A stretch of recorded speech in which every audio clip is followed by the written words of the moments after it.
Okay, we're going to go ahead and get started.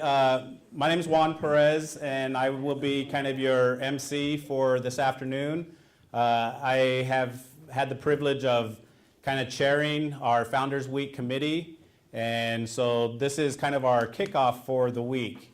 So we have a lot of things that we're doing this week, but today we want to really give thanks and recognition to some of the early people who, well, some of the people who were here in the early days, not early people. So you know, we want to recognize and give thanks to those who helped Joe and Mickey and Alice and Jerry and everybody else build this institution that we have here. We're very fortunate and appreciative of what we have, and so we just want to recognize those people today. So to get started, we're going to start with a prayer from our Vice President of Academic Affairs, Mr. Dan Derglo. Thank you. Good afternoon, everyone. I am honored, we are honored that you are here today to join us in this special occasion to celebrate and honor our honorees today. So we're going to start this afternoon in a good way, as we do in tradition. Heavenly Father, Creator, Corwin, we begin our time together today and this week, Founders Week, in a good way by saying thank you. We have so many things to be thankful for, Corwin. We thank you for all of the gifts that you provide for us. We thank you for this beautiful home you provide for us, the gift of shelter, the gift of food, the gift of friendship and family and one another. We also thank you, Corwin, Creator, for the gifts of strength, courage, and perseverance and faith. Today and this week, Founders Week, Corwin, we especially thank you for the gifts of Corky, Pat, Ron, Moselle, and Dave, and their contributions to this college and this place we call home. We also thank you for the contributions and dedication of so many others that have led us to the place where we are today. We thank you for the vision, the dedication, and courage of those being honored today and this week. Without them and the leadership of many others, this college would not be what it is today. We ask for your blessings, Corwin, for guidance for those of us gathered here today, those that couldn't make it today, as we continue to serve one another today and for many years to come.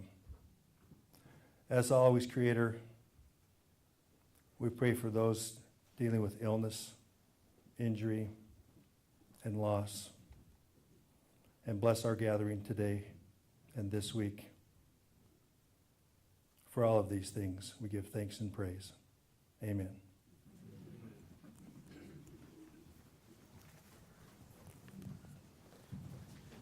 Thank you, Dan.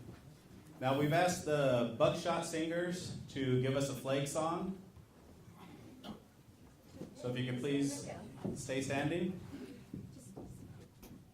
Old guys have to stand up too? No. Hey!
So now to give us our official welcoming on behalf of the college, we'd like to call up Dr. Sandra Boham, President of Salish Kootenai College.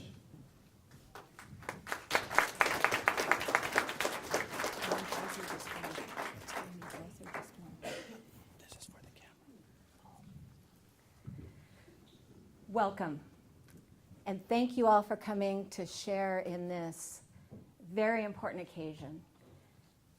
Salish Kootenai College is celebrating its 40th anniversary this year, so it's a particularly joyous occasion for us.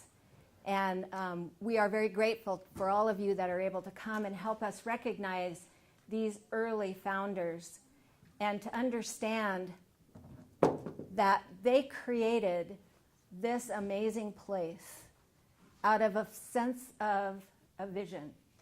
It was just an idea that a few people had. They added enough energy and magic to it to make it happen. And then our students and our faculty and staff have protected and nurtured that magic to make it what it is today. And so we are very grateful to have you here. And I'm not going to talk anymore because I think it's really important that we get to hear from some of our honorees. But I would like to acknowledge that we have a member of our board of directors here, Jim Derglow, and there are members of our foundation board here as well, our foundation board of directors, and I don't see where she went. But thank you all for supporting this and making it happen. There she is. Francine and Ralph and Jay. So thank you all, and Linda. And Linda, that's right. So thank you all, and I'm going to turn this back over to Juan.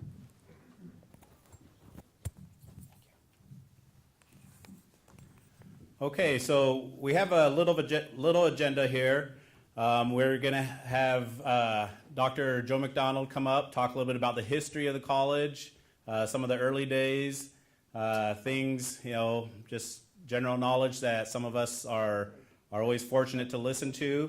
We'll have then our executive director from the foundation, Curtis Cox, come up and talk about our Founders Wall. We have a new section that's being unveiled today, and then we have some honorees that we'll go into, and we have people who are going to get up and talk about the honorees that will be up on our Founders Wall from this day forward. So with that, I'd like to call up Dr. Joe McDonald, President Emeritus for Salish Kootenai College.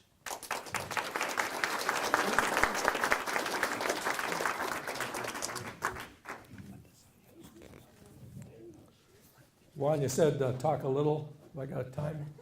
As long as you want, Joe. Well, I'm a little hoarse today, so I probably won't talk too long. But thank you all for coming here and being here and honoring these people that we're going to put on the wall. So it's really neat. Usually when Indians go on the wall, it's usually a post office wall or something like that. But here we have a nice wall, David, that you're going to be on.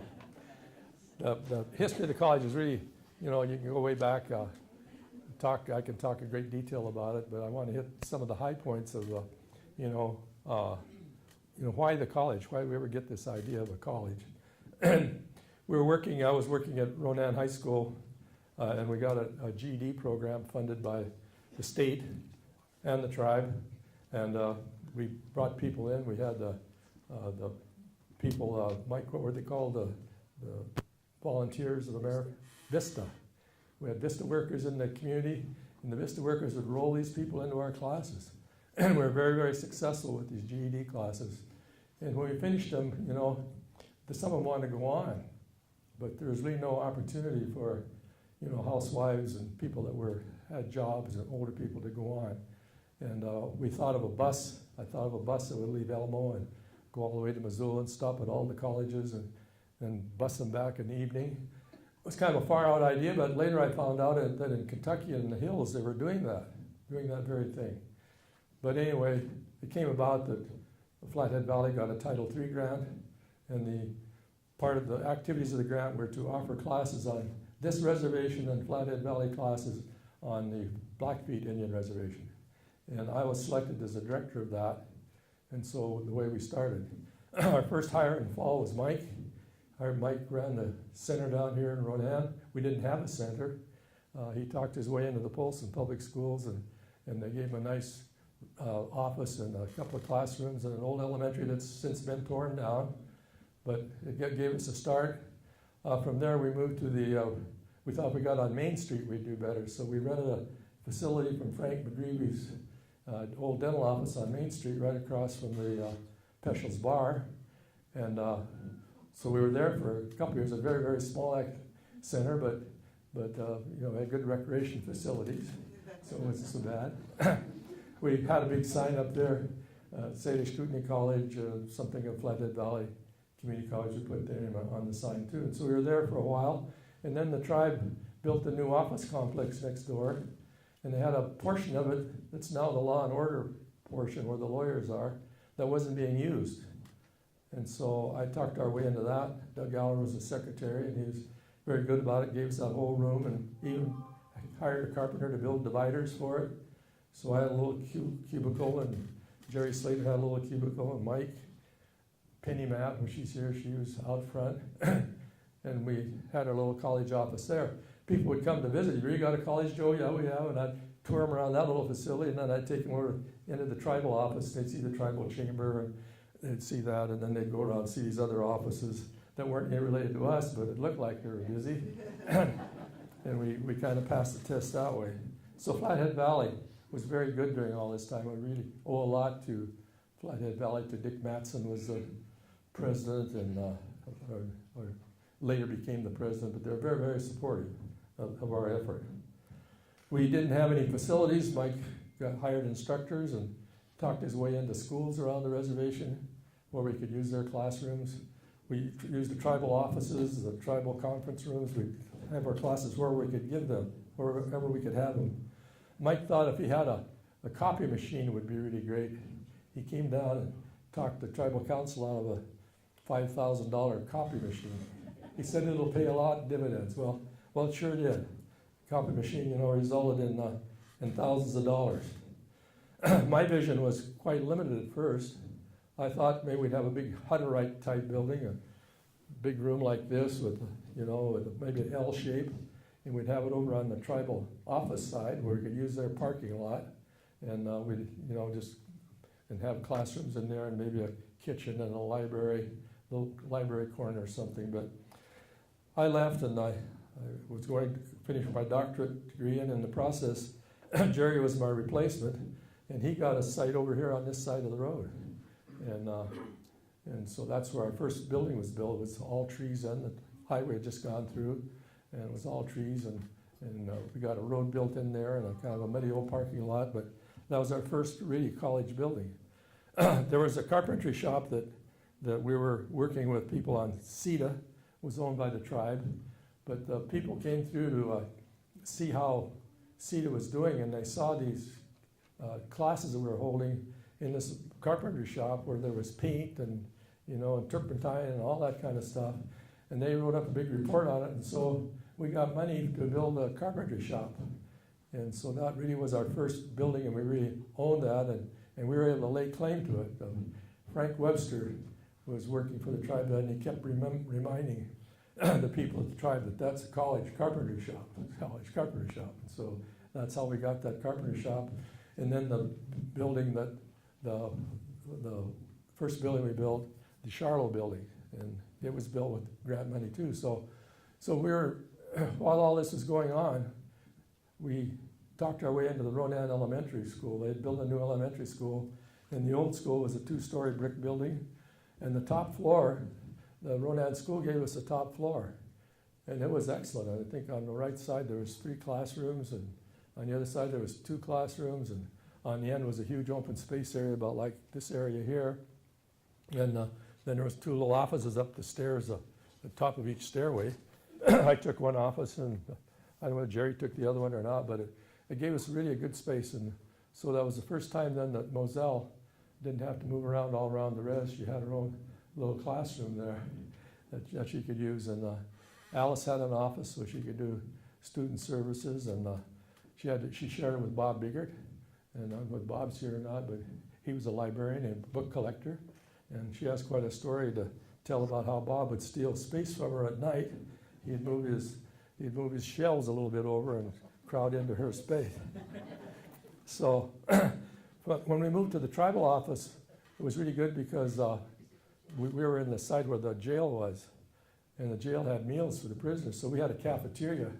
You go in there, we'd have lunch, for about $1 or $1.50 or something, and so that was really neat. We also had their conference room, and one of my favorite stories is nobody knew how to build dance outfits, war bonnets and the other headdresses and the bustles, but there was a fellow in jail doing a year for DUI or something, and he was the guy that could do that, and so we hired him to be our instructor, and Octave Finley carried the boxes of the stuff over there, and we'd all be in the jail conference room, and out he'd come, and he'd teach his class, and then we'd have to go back, and then we'd all scatter. But he really got it started. You see a lot of these beautiful bustles now, and the roaches and the eagle feather bonnets we can really owe to that fellow that's since passed away.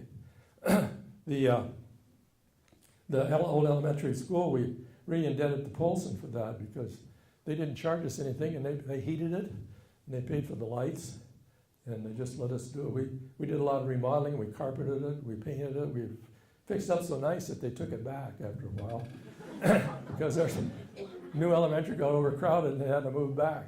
So, but anyway, they did that for a while until they built the present middle school that they have now. So that was really good. So the programs, grew from that. That was our beginning, and we built then the Matthias building. We borrowed money from the tribe, and Job Corps did the basic construction. Our carpentry students did some of the construction, but we got the building built. And then I had the carpentry shop build a garage, a 6-car garage. And they did it so well. I said, could you build a classroom? Oh yeah, they could build a classroom. So I go back over to the tribal council and borrow $240,000, and the way they went ahead and built that first classroom building. Serving on the tribal council, groups would come in, they need money for help. They want to borrow money, we pay it, we never ever hear from them again. So when we borrowed that first $125,000, when we got it paid off, I got a big stainless steel bowl. I put the agreement in that bowl, and I went over there with the check to pay him, and we burned the mortgage right there in the conference room, chambers. Did the same thing with the next one. So our credit was always good. And they loaned us again money for the library building. I think it was like $400,000. Each one was always paid back. I also didn't want to get in the way of per capita payments or get in the way of the tribal budget and knock somebody out of work. When they cut the budget, give us money and somebody's laid off. We didn't want that. We didn't want to be blamed for per capita payments, so we tried to make it on our own, and if we did borrow money, we tried to pay it back. The one payback money we didn't get, or we didn't borrow, we asked for a grant, and that was for an elevator in the library. The first elevator on the res, we thought. We were pretty proud of that. So our credit was always good with them. I remember one time they were dividing up some sort of grant money from the state, and all these people came, and I was over there to get my hand out, and all these people had such sad stories. So it came my turn. I said, no, you've got plenty of need for it right here. I said, we don't need that. And the only one caught on to that was Vic. They all thanked me, and the only one caught on to that was Vic Stinger. He says, yeah, you're real generous because you just walked out of here with a $240,000 loan. So where do we get the money for the programs? We started with Title III of the Higher Education Act. It's an act that was to provide college access for people that lived out of the mainstream of higher education. So Flathead Valley got that grant, and I was the administrator of it. We were to serve Flathead County and serve the Blackfeet and serve here. So we got started with Mike here and Carol Juneau over at Browning, and it wasn't long, a couple of months, and they chartered a college at Browning because they wanted a college. And so then the next month we chartered our college here. And so it didn't take us very long to charter the college and get going that way. Mike was our first president. He'd represent us. He represented us well in Washington, D.C. and social services in Washington, D.C. that he has a nice story about. We didn't, our second grant was a VOED grant, and I provided money for secretarial training where Moselle came, and I think Alice was hired into that program. We had carpentry, and we got Bob Lehman was hired, forest technology, Don Dale, human services technology. We had that going. Joanne Dixon, natural resources, David here, and so had child development going. Those are all the programs that we started at first. I think one of the things that we made that was good for us is we started charging tuition and fees right away, and we started charging a building fee, and like for a credit it was like $3 or something like that. And the building fee really added up through the years, and was able to provide construction dollars for a lot of these buildings that we had, because the building fee got greater and greater. It was $50 and then $75, and now it's kind of merged in with all the other fees, and it's hard to figure out exactly what it is. But we had that fee, and collection of the tuition really helped us, because that went into our general fund. And we were able to use that general fund money and for a lot of different things, because you get grant money, you have to stay with it really close. You have to spend the money exactly the way it says in the grant, and you can't use it for a president's salary, or you can't use it for a librarian. So with the VOED grant, you're going to help me, are you, Alice? Help you, Joe. So with the VOED grant, I was the director of the VOED grant, but I realized I was the president. And I don't know what Mike's position was in the VOED grant. I don't remember. You want the cap? Oh, no, I don't need the cap. Thank you all. Well, Mike's copy machine really began to pay off, because we began to get some grants and contracts, and we were able to continue to expand the program. And while this was going on, we were working with Congress. The tribal colleges formed an organization called the American Indian Higher Education Consortium. It's really a mouthful, and the acronym is AHEC. And sometimes we say AHEC, but it's AHEC. But where all the tribes work together and work with Congress, and really work with Congress hard. We didn't lobby, we just provided information.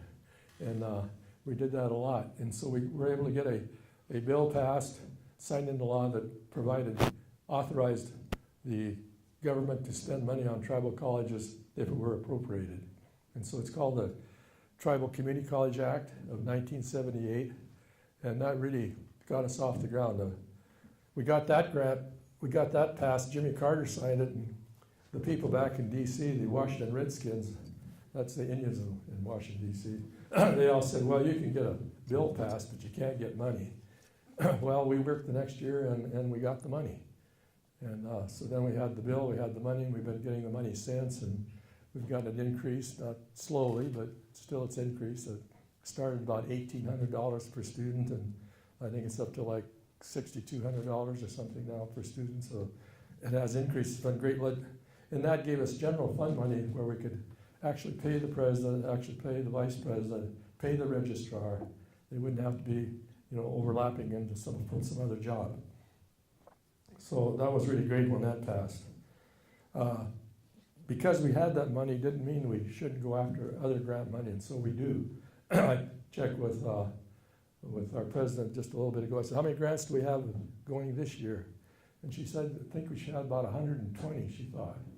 I didn't get the business office direct to know exact money, but I know it's been over 100 for several years. So the people really do go after grants.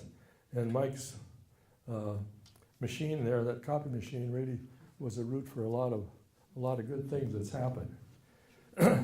The foundation, our foundation started with a grant from Randolph Hearst Foundation, and they gave us a grant, gave us a little bit of money, and then Title III, the Congress wanted tribal colleges to get on their own, so they started an endowment program.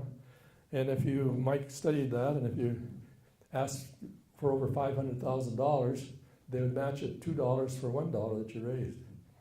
So Mike set the goal of $1 million, $2 million, he said. So all we'd have to do is raise $1 million. And we were able to raise $1 million. We went over to see our tribal council, and they gave us $1 million to match it. And we were able to call them back in a couple of weeks and say, hey, we got the match. And so not long after that, we get a check in the mail for $999,000, 2 checks, because for some reason I couldn't write a check for $1 million, Mike? Something like that. So we get two checks for $999,000, and that must have got a $2 check. $2 check. So that really got us started, and we've spent a lot of the money. It's through the years. It's been about 30 years, I guess. We've had a 7% increase, average that for the 30 years. We've spent a lot of the corpus, so we really have a great deal. We spent it on land you're sitting on right now. We spent it on some of the buildings. Sometimes we gave money to the general fund, give money to scholarships. But still, the corpus is around $12 million now. And we have a foundation board, and the purpose of the foundation board is to kind of protect the corpus, to make sure, that we're doing it right and we're not just spending it, because sometimes as a president you get hard up for money and you just dig in and take that. And it's not that way. The money is utilized for specific purposes, and the foundation board acts on it. And so if any of you generous people want to give to that foundation, it's greatly appreciated. Money will be well spent. The other sources of help is the American Indian Higher Education Consortium. That's our AHEC office. We have an office in Alexandria, Virginia. We had a foundation give us money to buy an office, and I have been in a position to help the director select the office. We looked at properties around the hill. To get close to the hill, it's very, very expensive, and those buildings are really old. And they're 100 years old, very expensive. So we thought if we got on a subway line and got someplace where the building would appreciate. In Alexandria, Old Town of Alexandria has building codes and zoning, so the buildings can only be like 2 stories, and they have to follow a certain architecture. And so that's where our office building is. A very, very nice office building, right next to the river. And they work on the hill all the time. They work steady with the different agencies and offices there. And you can catch them on the phone anytime. In about 1990, we thought we needed private dollars, and so we organized the American Indian College Fund. It's a foundation that raises private dollars, and that really took off. We hired a lady in New York that was really good on mail out, and she called and asked me if we had like $100,000 we collected. Could I spend that on mail out? And I thought that'd be fine. So she did, and then she calls a few months later. She said, well, we've got $300,000. Can I spend that? And so we rolled the dice again. Next time she called, we got $500,000. I mean, it was just going up like that. She got one check for $100,000. People couldn't believe that from somebody. We learned about that later, but it was really great. The college fund got the money from a foundation that allowed us to have $1.5 million to go towards the science building, a $3 million building, and so they really helped there. They work both sides of the aisle, and when I talk to them back there, they think they're sitting well now, even with everything that we hear in Congress and all that we're sitting well and we're going to weather the storm, and I hope that's true, Sandra. And in '94, we were granted land grant status, and when the Congress, I guess it was in 1860, they created land grant programs for all the states. Each state got 16,000 acres, and the profits of that land, leases or sale, was to go to provide educational services for those people off the beaten path. So it later got expanded in 1890 to include the historically black colleges, 17 of them. And then we thought we were out, but then later after the World War II, they expanded to include Hawaii, Puerto Rico, the Virgin Islands, the American Samoa. They expanded to do that. And when we heard that, and they didn't have land, they didn't have land to give, they gave them money for an endowment. So we went to work on that, and then in 1994 we got land grant status.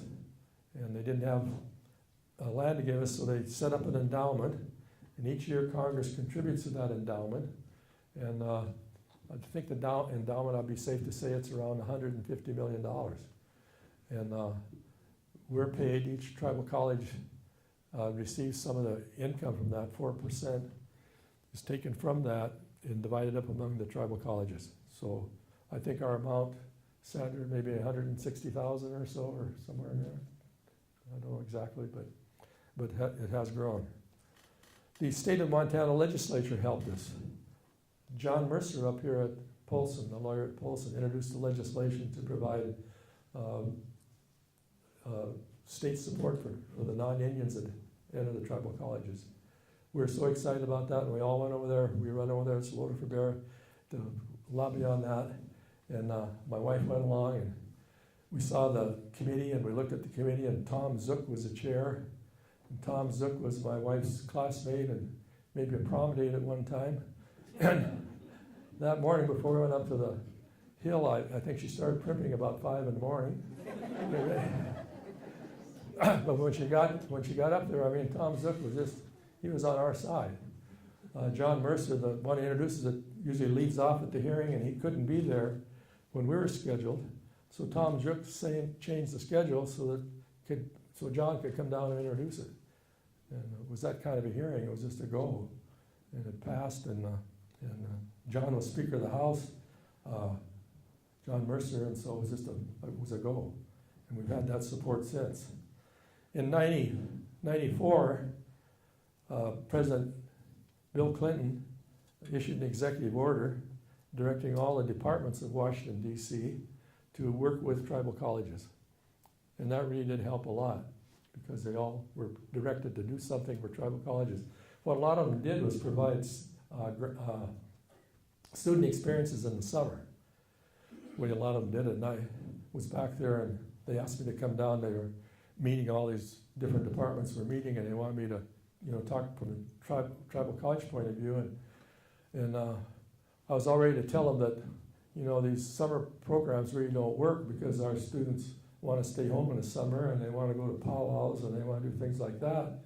Anyway, they brought all the recipients in that day, and as they came in, here, Salish Kootenai College, Salish Kootenai College, Salish Kootenai College, there were about 5 of them there that were there that throwing my talk all off, so I didn't say that. We had a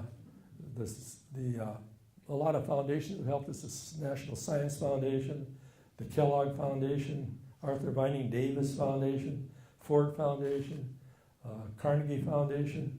The Carnegie Foundation issued 2 reports. Ernie Boyer was the director of the Carnegie Foundation, and he was very, very held in high esteem in the higher ed world. And he wrote 2 reports, and both of them just, lauded the tribal colleges of what they were doing and urged Congress, to support them more. And those reports really did us a lot of good. And then we have Hans Ziegler. Hans, raise your hand here. Hans Ziegler taught some math here for us, and later he was at the university studying for his master's degree in sociology, was it? Sociology. And so he chose for a topic to measure how the students that went to Salish Kootenai College did at the university as compared to those Salish Kootenai students that went directly to the university. And he compared them for a period of time. How many years? 10 years. 10 years. And he had access to all the records from the tribe and access to the university records. And he found out that the students that came to Salish Kootenai College did better, got better grades, were more timely in graduating than those that went directly. So man, I used that. Thank you, Hans. I used that for a lot of talks, a lot of information giving, because that was really good. And then we have the work of Mike O'Donnell here, who we kind of the unsung hero here that has done so much and raised so much money. Thinks big.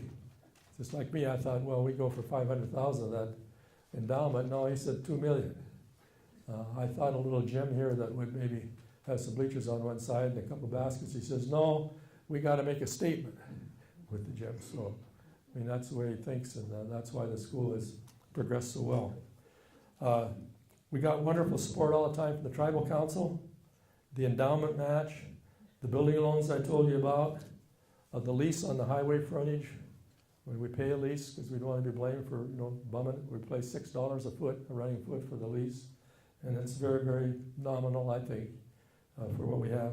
The late Gary Dessessor that owned this property and the house over here by the golf course, he and his wife Maxine were always kind to us.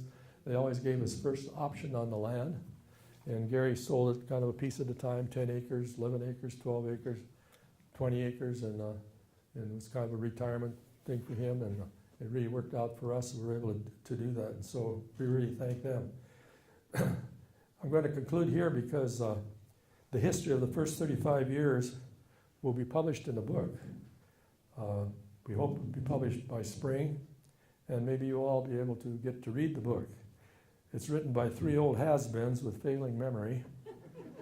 Collectively, they can get things kind of right, but the saving grace is Bob Biggert, the publishing agent, but he keeps them on their toes to verify that everything is accurate and that they're not spinning too many yarns. So with that, I'll close. So thank you very much.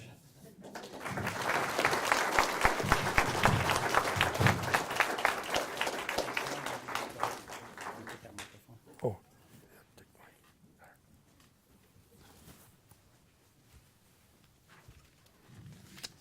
Okay, thank you, Joe. And again, hopefully the book, once it's out, will definitely keep the history of the college and the legend of Salish Kootenai College and the people who have worked so hard to build what we have. Hopefully they'll keep it alive for many years to come. So with that, I'd like to introduce Mr. Curtis Cox. He's the SKC Foundation Executive Director, and he's going to talk about the new installation on the Founders Wall.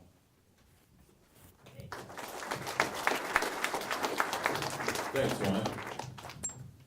Joe, you're a tough act to follow, but I got a couple of DC stories from my days working at the Salvation Army. I know exactly where that AHEC building is in Alexandria because when I was in DC, I used to walk by it 2 or 3 days a week. And, it's kind of strange. 20 years later, here I am at a tribal college, and it's pretty exciting stuff. Joe, when you were in DC, did you ever use the slug line? Do you remember that? Slug line? Yeah, the slug line. What's that? Okay. Working in DC is an experience because, most people don't carpool, but if you carpool and put 3 people in a car, you can use the express lanes. Well, what you do is there's certain places where people gather, and like at the Commerce Department near 14th Street, you would roll down your windows, pull over to the Commerce Department and yell, Horner Road or Potomac Mills. And 3 strangers would just jump in your car, and you get down to the Springfield interchange, which was this horrible mixing bowl. And so I could get from downtown DC in the peak of rush hour to the Springfield Exchange, 23 miles away, in 27 minutes. So if you're ever in DC, use the slug line. That brings back some fond memories. And then I cut my teeth in fundraising and development with the Salvation Army, like I said earlier. And there's a great DC story about buying a building, right? Well, we used to own a building at 503 East Street Northwest. It was in a pretty bad part of town then. And so the divisional commander, Colonel Fulton, sold it for a song. He just needed some cash. Well, today, guess what sits at 503 East Street Northwest? The Verizon Center. so Colonel got transferred pretty quickly after that. Anyway, I would like to welcome everyone again, and thank you so much for joining us on this great day. Today is a day where we honor so many people for doing so much for Salish Kootenai College and making us what we are today. I want to especially thank our honorees and their families for joining us. Corky, Dave, Moselle, thank you so much for what you've done for the school. And Jennifer, please understand we really appreciate what Pat did for the college. And Jenny, we really appreciate what Ron's done. This is my first Founders Day, or Founders Week here, so you'll have to excuse me, I'm learning. But I've really learned a lot by getting acquainted with our honorees and their families, and it's really been a great learning experience for me. I'd like to recognize several donors who helped us out this year and to help us expand the Founders Wall and our monitor. I'd like to recognize the Bowden family, Valley Bank, the Max and Betty Swanson Foundation, Lambros Real Estate, the Lower Flathead Valley Community Foundation, and the Smith family. And if I've left anyone out, please forgive me, but they were quite instrumental in helping us get our work done this year. Over the last 3 to 4 years, $25,000 has been raised for the Founders Wall, and most of that has been done through the work of Karen Delaney. So Karen, thank you. Hey, she got everything in this year. She worked really hard. And so as I said earlier, I'm kind of learning the ropes on Founders Wall, so I've been chastised a few times. And so she scares me more than my mother did.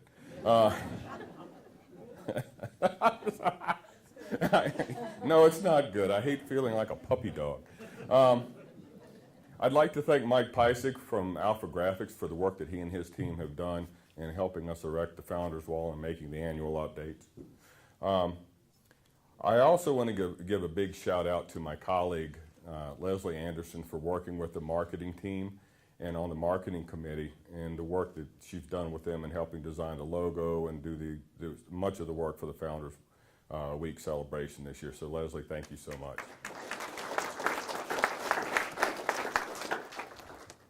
Okay, in addition to unveiling the wall this year, we're also going to unveil an interactive monitor.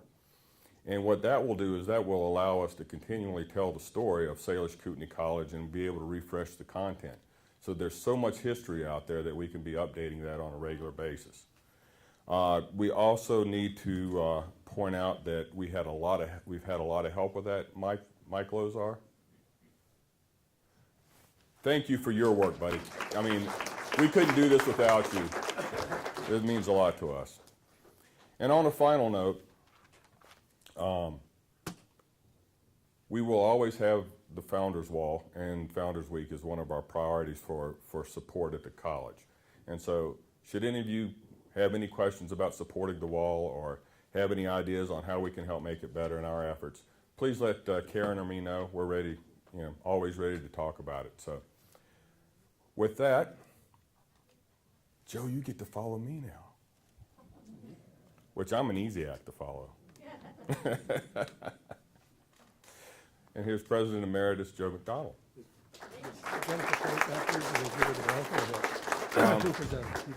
No, you. You have to help me. Okay. I think Anita's going to be helping. Oh, okay. We're getting this all straight, Jennifer. Whether I give you the blanket or somebody else does. Danny. Danny's going to do it. Okay, Danny. It's really a pleasure to talk about Pat Hurley and the contributions that she's made to our college. She was one of the very, very first people we hired. I was away working on my doctorate when she was hired, and I came back when she was here. She was hired to design curriculum, in science curriculum, but soon became a science teacher, and truly a great science teacher. She was a teacher who just loved the environment and just really did love it. She was fondly known as Auntie Pat. She's born in Carrizozo, New Mexico, and raised in El Paso, Texas. She got both her bachelor's and master's degree from University of Texas, El Paso. And she came up here with her daughter Jennifer, and they came up here, and Jennifer was just a little girl then, and have lived here ever since the rest of her life. She loved teaching Biology 101, and she loved geology. And she continued to teach Biology 101 for her entire tenure here at Salish Kootenai College. She really liked to do new classes, in particular areas that she didn't know very well, because she would spend the summer studying the subject and then continue learning with her students. And it's really wonderful when you can learn with the students and learn more. She was such a unique teacher. I remember when I first came back, one day she came to school and she had a charcoal cooker. And I could see her right outside my window and she had this charcoal cooker. And then a little later they were barbecuing these fish. And so what she done is they were cutting the fish up and identifying parts. She stopped at the fish hatchery and got some nice fish. And they identified the parts with them, and then they barbecued them and ate them.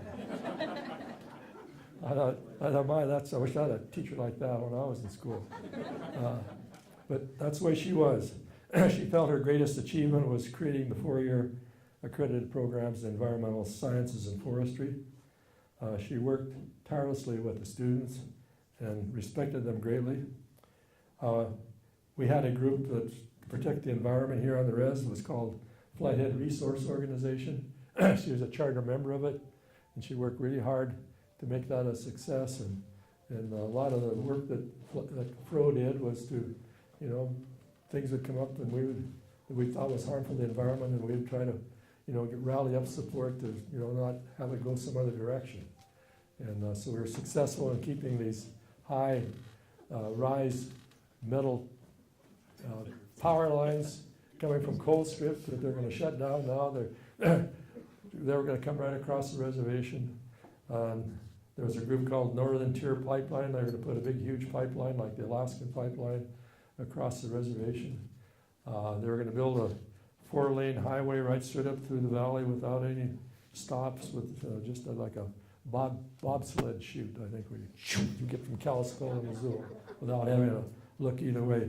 We were able to, work hard on all of those and get a much better highway eventually, and one that way people will stop and view the valley and understand it and appreciate it.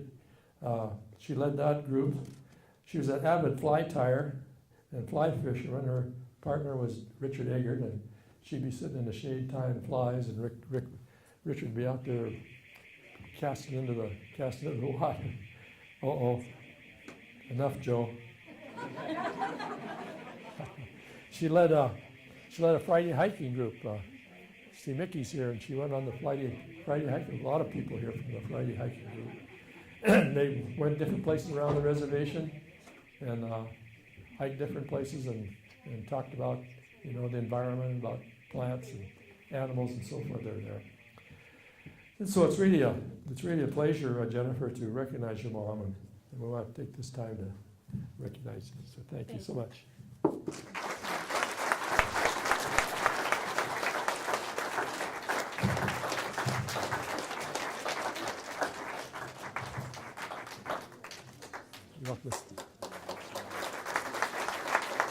You're welcome to say something if you like. Thank you so much.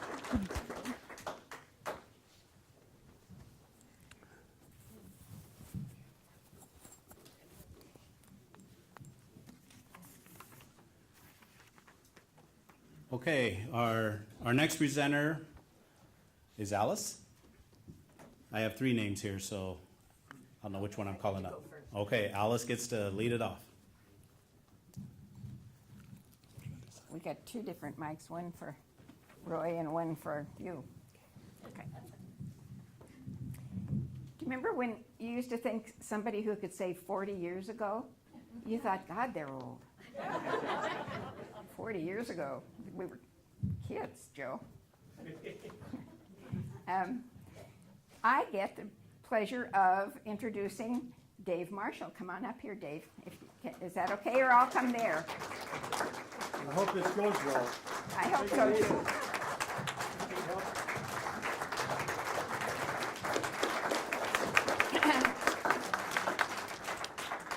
Dave is a Butte guy, so you know right off he's a good guy. He graduated from Butte High School in 1957 and went on to MSU, where he graduated with a degree in wildlife technology. Good thing it was followed by technology. Dave was, and still is, a very unique individual. He was one of the first environmentalists, and that wasn't so common back when he was an environmentalist. He was called a hippie.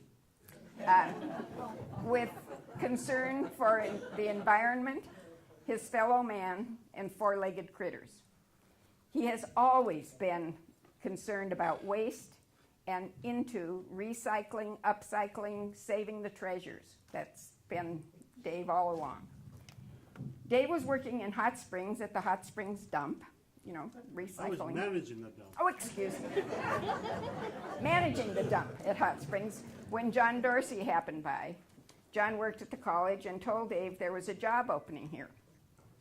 The job was Director of Natural Resources. The funding came from the state. It was a 4-year grant, and Dave was hired December 1979. Dave started the Natural Resources Department with 6 students. He mentioned the Padilla family, Bev Pettigrew, Mike Phillips, and probably some others. He was the first director, teacher, bus driver, visionary for the future of the department. The initial department morphed over the years into several, but he was the first. He was provided a classroom in the Ronan Center, but he didn't use it. Given the small number of students, Dave thought the best classroom for natural resources was outside. He didn't need a lot of resource material, because he was a walking repository on the subject matter. He taught applied biology, field biology, big game management, and many other classes. Beekeeping and upland birds and upland bears and upland, all those things. Fish. Almost every class involved a field trip, hands-on experience. The students appreciated his teaching style. Classes were interesting and fun. During those 4 years, we were working toward accreditation.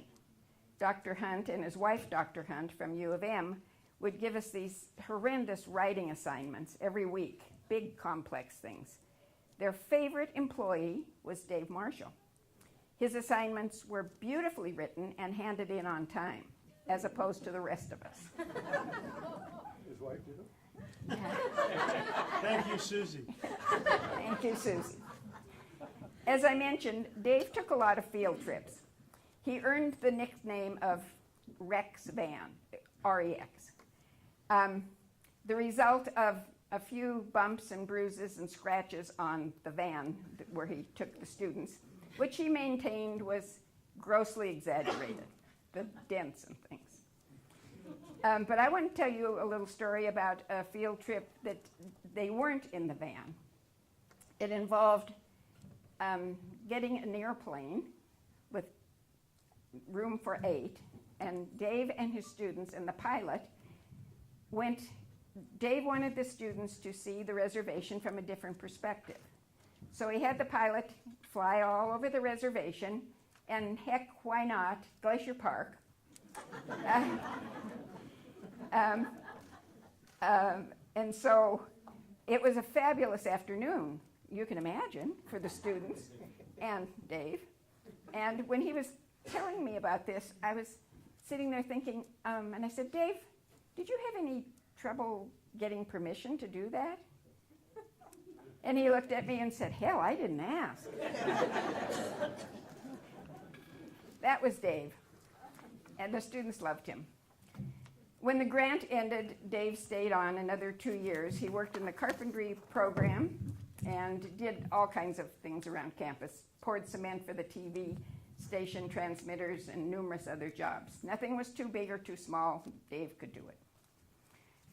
One other story about a field trip. When he was with the carpentry program, he took some students to Missoula. He tells me he doesn't remember this. And the students took a field trip from the field trip and got lost in Missoula. But he knew they would come back, and they did. And he called it an urban experience. With accreditation came the requirement for a master's degree for all instructors. Dave could have breezed through that in a heartbeat, but chose to leave academia. Currently, he has a used bookstore on West 7th Street in Polson, and he volunteers and supports the soups on, what do you call it, Dave? Community kit? Yeah, it's at Journey Beach Church, John Payne's church, and we have free food, free lunches 2 days a week now. Yeah, And and I fix things there. he does. Dave and his wife, Sue, have been married 58 years. Sue should get a plaque. They have 3 children and 4 grandchildren.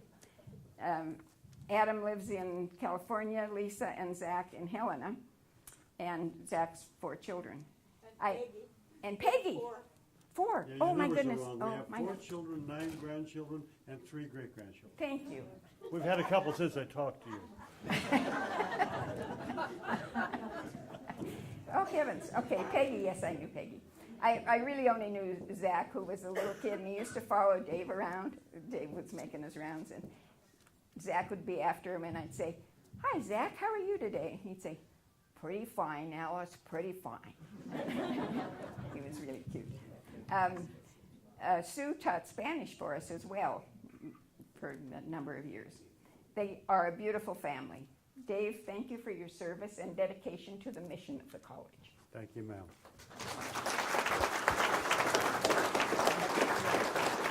Do you want to defend yourself? You want to say something? Yeah, you can if you want. Well, in a way, working at this college was an interruption of my general career. I was managing the dump in Hot Springs at the time. It was going pretty well, and then this attractive job came along, probably more interesting than the dump, although the dump is better than you think it is. And anyway, I came over here to work, and if I had any ambition, I probably would have got a master's degree, but I don't have that much energy to do everything at once, so but anyway, it ruined my career as a solid waste manager. Dave, thank you.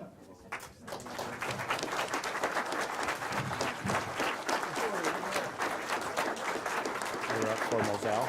Oh, okay. Just a sec. I have to. Do you want to grab mine? Yes.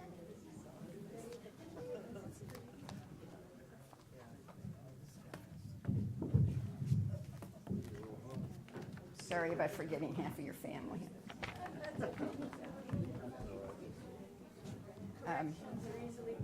That's true. I want to say congratulations to all of the honorees today. You were first in the trenches. My next person up from the early days is Moselle. Come on up, Moselle.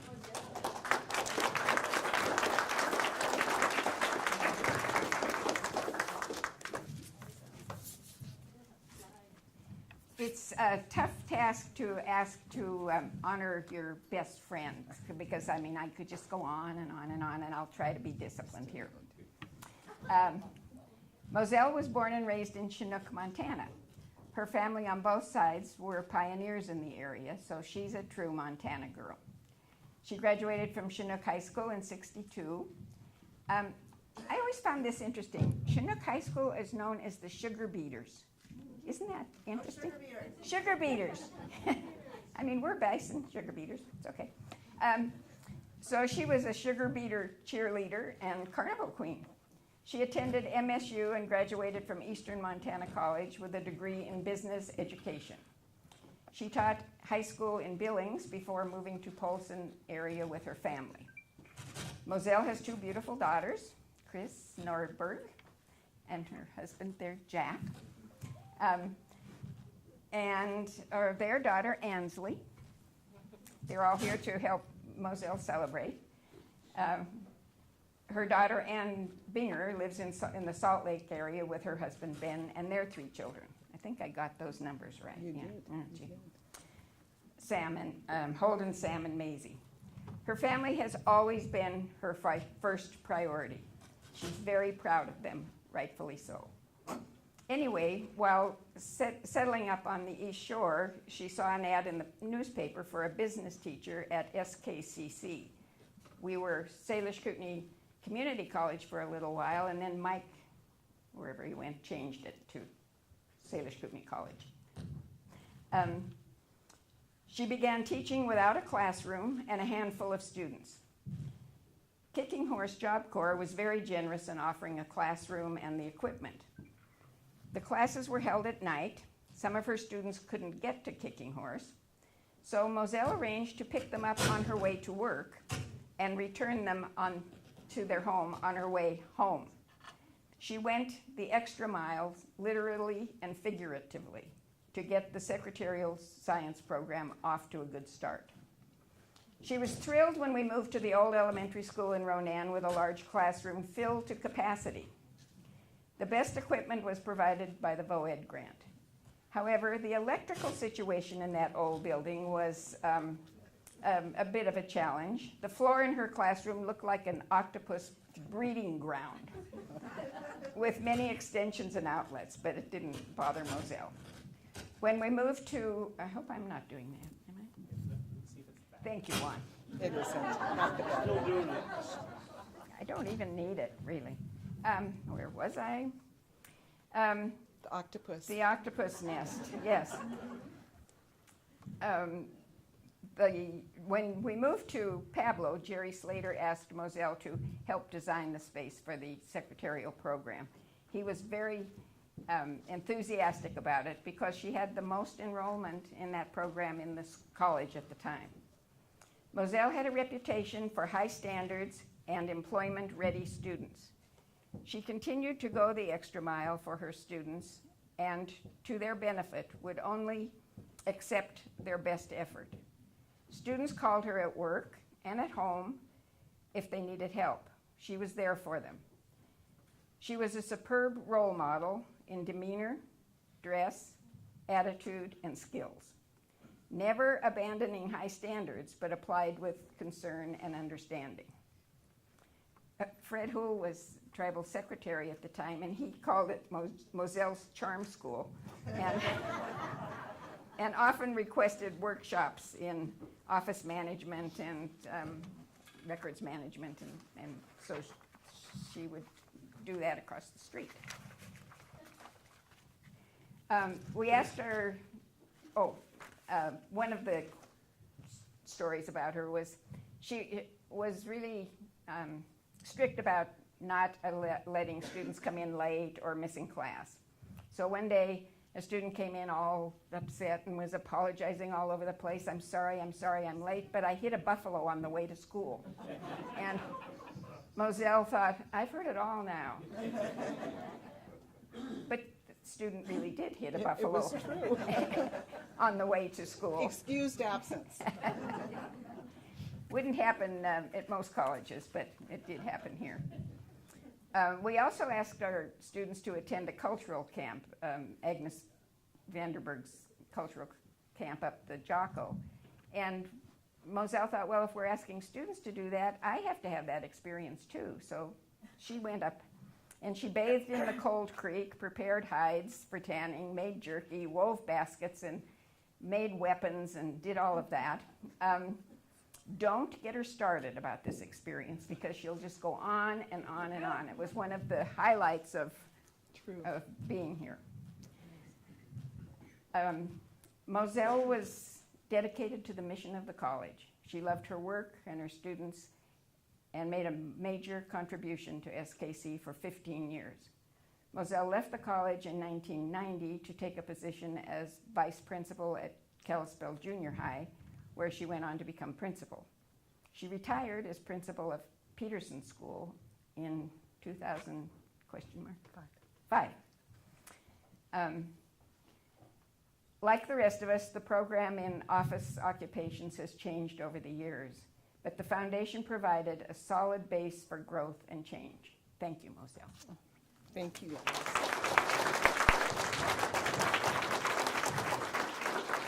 Alice stole my speech, all my thunder. I do want to add one thing. Mike O'Donnell put an ad in the paper seeking a business education teacher in 1977, late in the fall. My sister, Anita, who is here, happened to see it and encouraged me to apply for it. I said, I don't think I could teach in a college, no. And she said, apply. Well, I did. And it was like 6 weeks before I heard from Mike O'Donnell. And I thought, no way, they've tossed my application in the trash. Then I get the call to come in for an interview.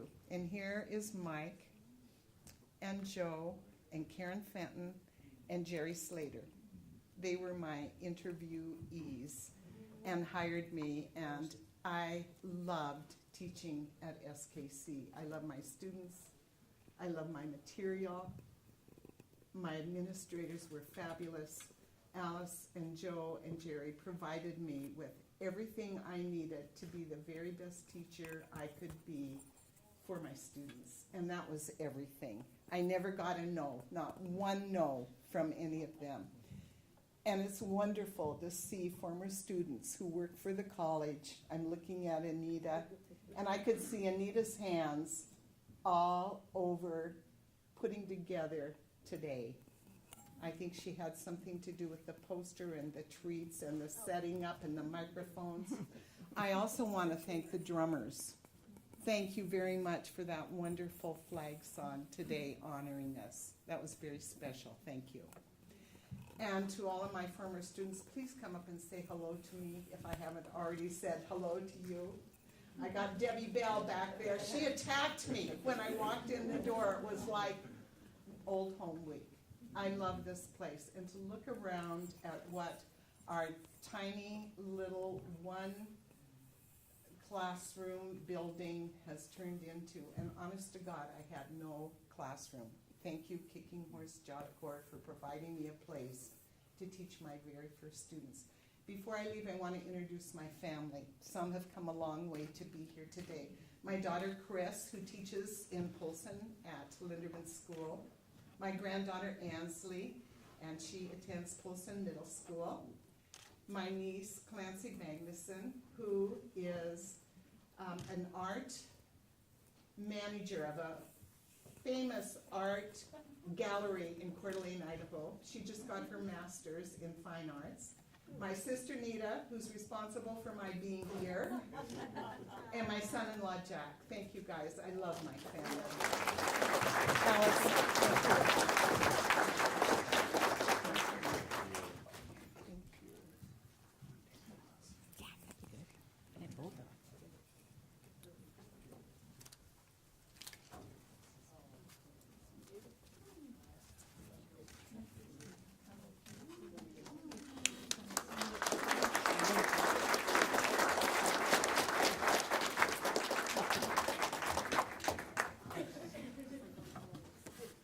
Okay, our next presenter needs no introduction, but we'll introduce him anyway. Michael Donald, and he will be introducing or talking about Mr. Ron Therriault.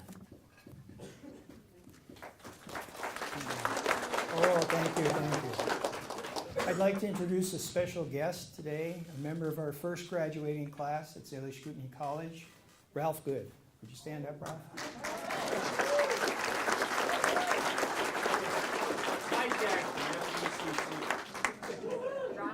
It was hard to get Ralph through, but we persevered. Ginny, would you come up, please?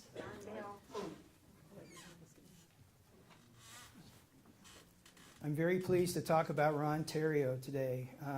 Ron was born in Stockton, California, and after a childhood in the Great Depression, he began his relationship with the United States Army at the age of 18. It was a relationship that spanned over 25 years in 2 wars, Korea and Vietnam. Therriault obtained his Bachelor of Arts in Comparative Psychology from Antioch University, and in 1979, with his wife Ginny, he retraced his steps back to the land of his people on the Flathead Indian Reservation. He first began his relationship with Salish Kootenai College as a grant writer, and later as both an instructor and director of the Native American Studies Department. He became instrumental in developing the Native American Studies curriculum and assuring the school's accreditation. Along with education in the classroom, he coordinated instructors for cultural encampments to encourage the learning of traditional skills of the Salish and Kootenai tribes. His wife Ginny also taught language classes for the college. Throughout his life, Therriault moved between 2 worlds and many subcultures. He devoted his life to learning and educating. Being a part of SKC allowed Therriault to return to the reservation and be part of the tribal community. He became an avid powwow dancer and even won a dance contest in Canada, although Bearhead would never believe him. He truly loved getting to know his students. He was a master storyteller of both his own life and the stories of the Salish and Kootenai people. He was passionate about history and the cultures and the prevention of loss of both these in his own tribes and the indigenous peoples across the United States. He influenced a generation of SKC students. 3 facts you may not know about Ron. He served on the tribal council. I believe he was a tribal chairman at one time. He designed and drew the current Salish Kootenai College logo. And my favorite part, he designed and hand drew the famous SKC deerhide diplomas. Only 22 of those were ever issued, and I'll tell you the story about that. Joe McDonald thought that if European universities could offer sheepskin diplomas to their graduates, a tribal college could offer deerskin diplomas. It was a really good idea for the class of 1980 because we had 7 graduates, a great idea for the class of 1981 where we had 5 graduates, and a good idea for the class of 1982 when we had 10 graduates. Then we had 32 graduates in the class of 1983. At 4 diplomas per deerhide, suddenly in 1983 we needed 8 deer, and it was kind of a rush job at the end. And I remember the day of graduation, Ron, ink-stained and sweating, was hand inking all those diplomas. I mean, we just got the last deer in and got it tanned, and he was rushing to get it done. And I swear some of those diplomas were wet when we handed them out at the time. But Ron was very adaptable and courageous, and a wonderful person that served SKC for many, many years. Ginny? Thank you very much. Thank you for inviting us to come up here. And I am representing both my son and daughter. My son works in law enforcement in Richmond, California, which is a very dangerous area. And my daughter works at the Good Food Store in Missoula. And we are very, very proud to have this honor. And I know all of the other people who are being honored, and we did a lot of fun things in the early days. And I guess Moselle reminded me that I helped her make a basket, but I remember that. So thank you all, and Alice and Joe and everyone who's here, and Mike. I just have to say one thing about that grant writing. He came up here with 6 months guaranteed employment. And I got here in December and decided I would give up my tenured position at a community college in California. People said, don't burn your bridges behind you. I decided, no, I'm going to go with my husband. And except for 9 years when we made another decision to go back to California for me to be able to teach more, we have been here ever since. So thank you so much for all. And my son is trying to watch this on live streaming. Thank you. Thank you.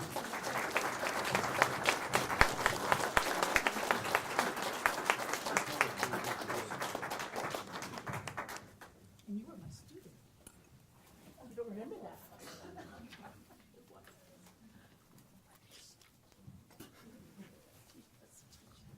Okay, and now our last presenter and our last award recipient.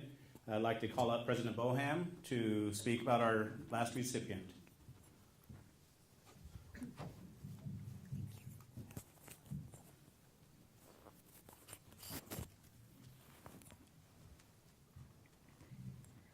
Corwin Clairmont. Corky, if you could come up.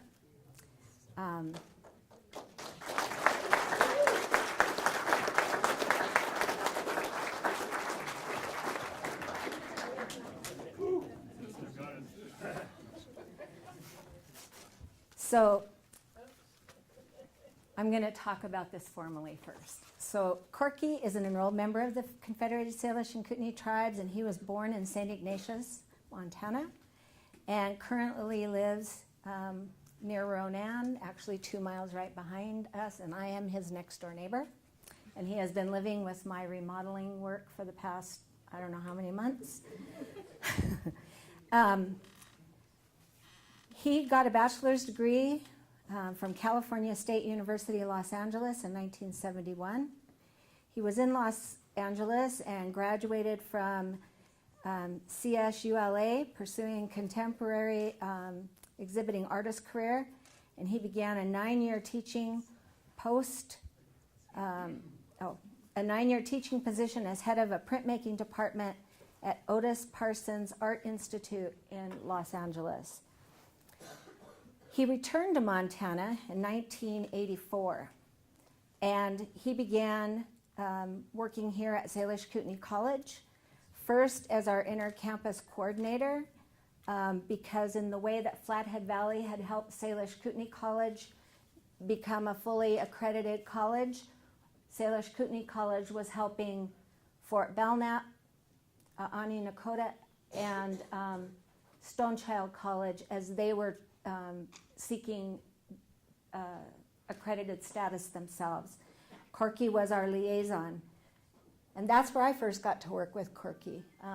So we had times when we went to those schools and met with people who are many still there today. He also worked with the Welpinit branch campus. He started a huge program that we had going for many years at Kicking Horse Job Corps Center. And he was the director of the American Indian Math and Science Camp, which you've heard about here earlier today, which really created that spark for young people, particularly in the middle school years in the areas of math and science.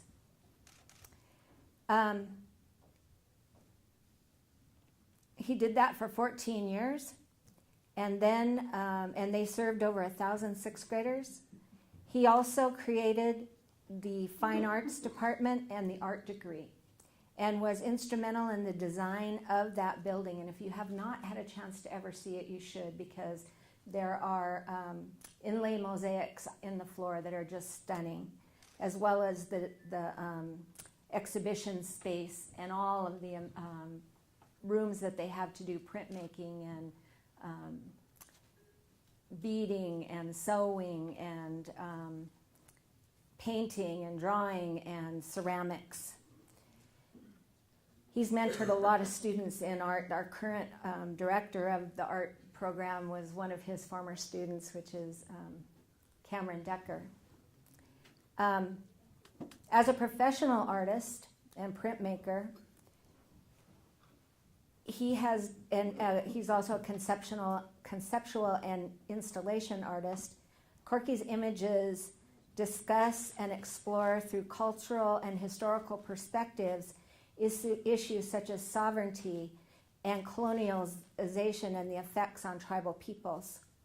His artwork has been exhibited throughout the United States, Germany, Norway, New Zealand, France, the Democratic Republic of Congo, Africa, and most recently, Shanghai, China.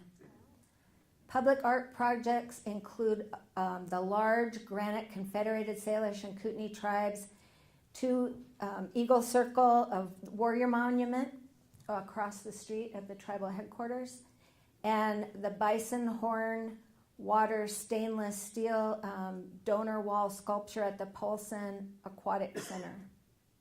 He also designed the tribal seal for the Confederated Salish and Kootenai tribes. Corky has received awards from the Ford Foundation, the National Endowment of the Arts, Missoula Arts Council, a fellowship from the Heidelberg Museum in Indianapolis. In 2008, Corky was awarded the Montana Governor's Art Award for Visual Arts. Professionally, he has exhibited and lectured at numerous colleges and universities, museums, special events, and he has served on numerous boards and art councils. He currently serves on the state board of the Montana Arts Council, and he is also frequently engaged in special projects here in our art department, helping students move forward with advanced degrees and serving as a guest lecturer, and always being willing to mentor and stay engaged with the college on an ongoing basis. And we are very fortunate to have him connected to us and as part of our community. So thank you, Corky, for your ongoing dedication to the mission of this college.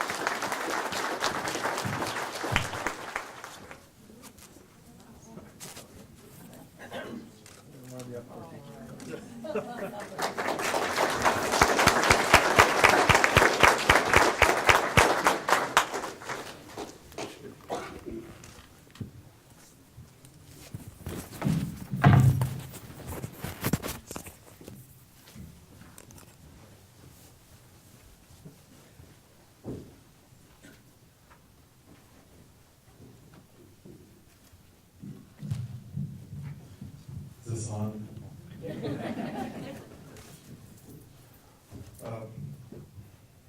Well, it's been a great privilege and honor to have been here as part of my journey. And I appreciate everybody's being here today and drum and singing group here for their beautiful song. You know, it really does help set the tone for why we're here. A long story short, I came, I worked, and I retired.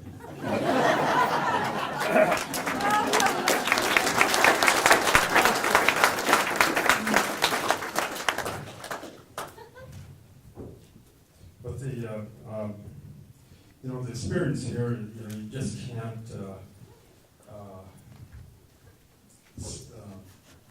put it in words that would really tell it all. It isn't impossible to do that because it was a beautiful story, and the story continues, and that's why this donor wall is out here, to continue that story. And it was pretty interesting when I first started here in '84. We did just receive the accreditation at that time, and I wasn't sure what the job entailed, and I kept asking Jerry Slater, and others, what am I supposed to do? And by the way, where is Fort Bell now? That's where I was supposed to be going to. Well, you got a map, and one's right over here, and it wants you to go. I should not. And we want you to meet with the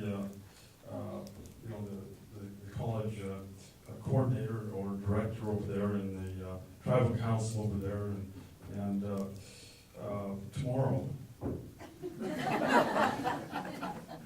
So, okay.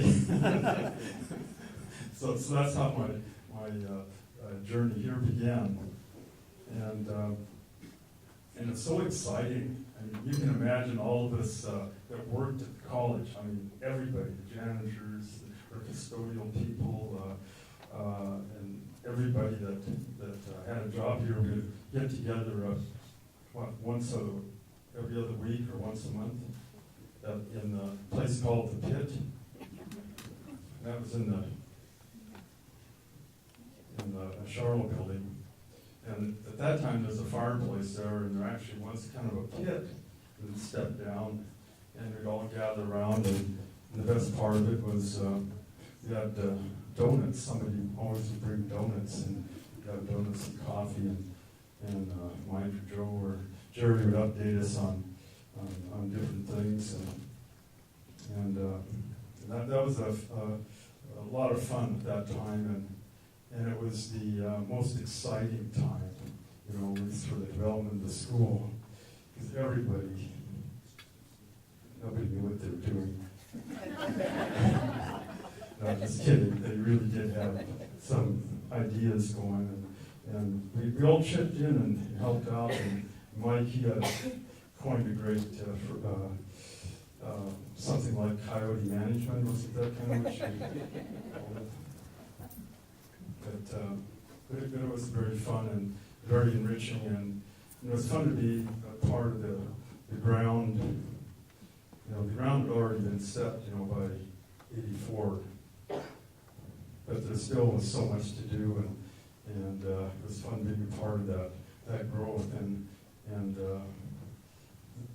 we just loved and supported one another. and especially the students. You can see them come in and grow and develop and have some part in that development. And for me, traveling across the state of Montana to the other beginning colleges was just a great thing for me to do. As I mentioned earlier, I came up from Los Angeles after living there for 14 years. And I just loved to come up to stop at Highway 93, and if there was a car a quarter of a mile away, I would sit there and wait for that car to go by, because I could. But it also was important for me, like was mentioned earlier with Ron, coming back home, and getting back involved in the community, and meeting people, that would assist me in that process. It's just so beautiful. We have those people here, and even like Ron, I even dance. I keep out there and dance with the help of my beautiful lady, Linda King. Keeps me looking good, with the beadwork. The older you get, the more bling you need, She's very, very good at that, and her support that she gives me and others. Rebecca Gillard, we mentioned the Ames camp. Hey, that's the person right over there.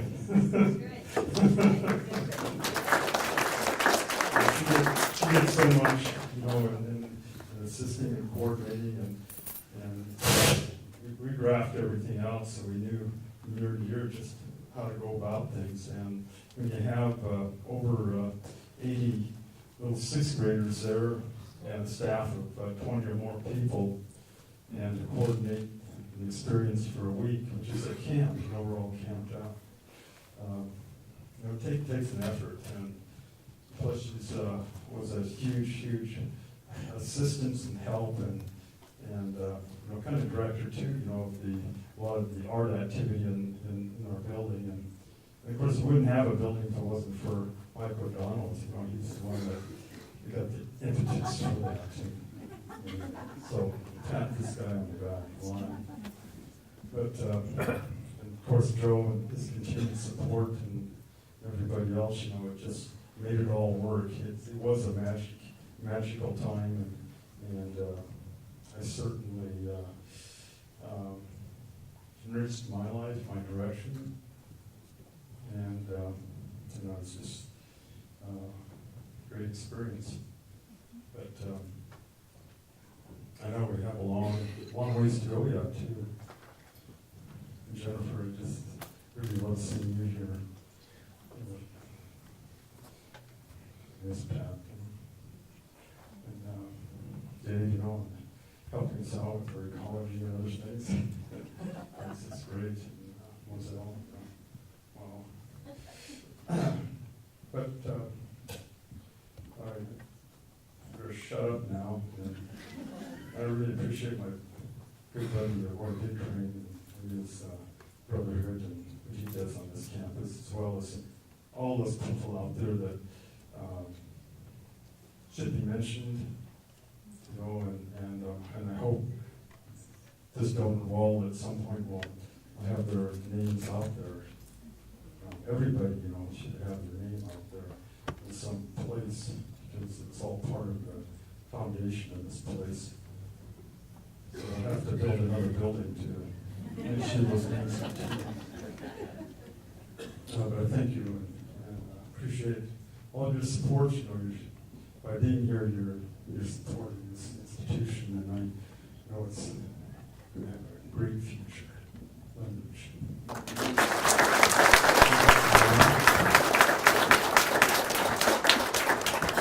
I didn't want to be some gym trunks. That was his attire. Sweatshirts. And look at him now. This is what this institution has done. Ruined him.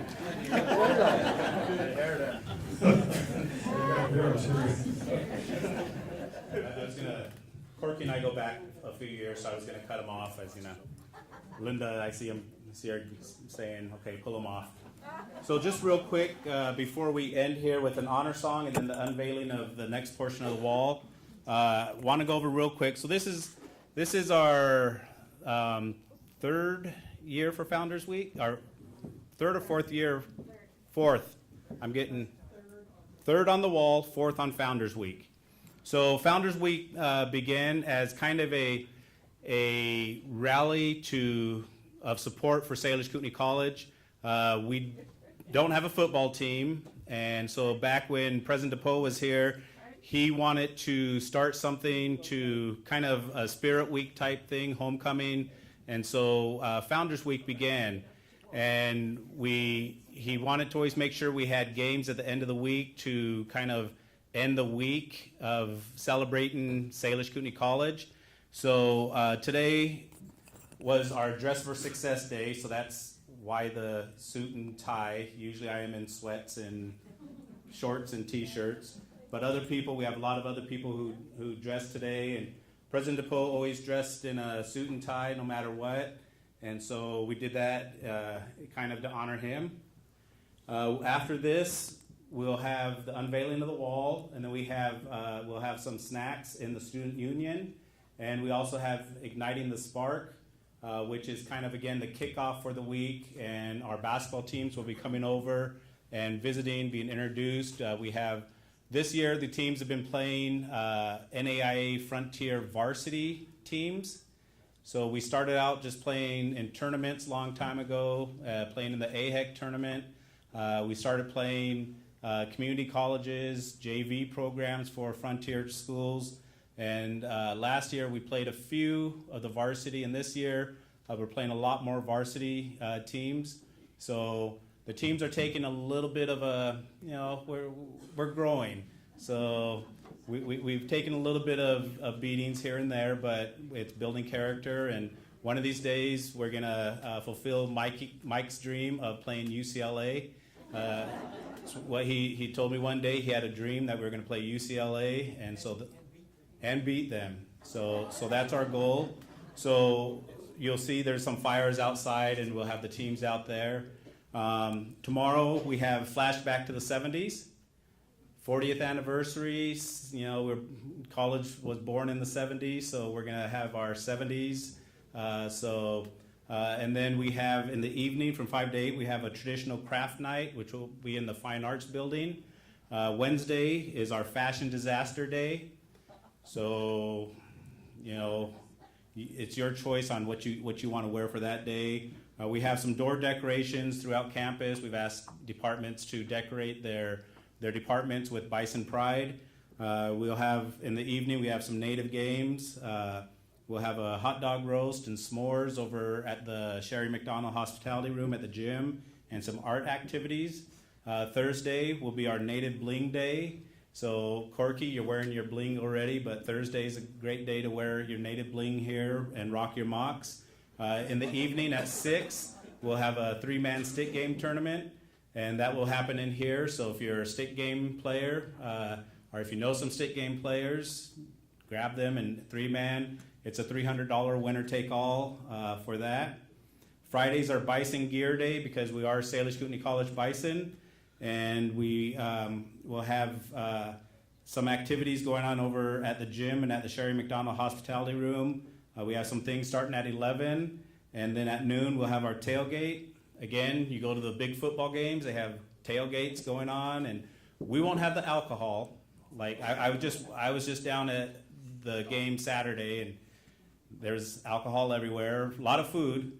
We'll have a lot of food. Our departments, they all set up tables and they cook, and you can go and sample the food. And then in that evening, we'll have, at 5:30, we'll have alumni basketball game. We have a bunch of former players coming back and playing our current teams, men and women. Saturday at 6. And our kazoo band. Last year, we broke out a kazoo band for Friday at Founders Week at the game, and they were a big hit, so they're back this year for an encore. Saturday at 6 and 8, the teams will play Walla Walla University. And on Sunday, at 1 and 3, they'll play Walla Walla one more time. So we hope you guys come out, join us, and celebrate with us, our Founders Week and give honor to those who came before us here. So with that, we're going to have an honor song. We'll then go out into the hallway. The foundation will unveil the next portion of the Founders Wall. There'll be hors d'oeuvres in the Student Union, and then igniting the spark out in the courtyard.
All right, so we're going to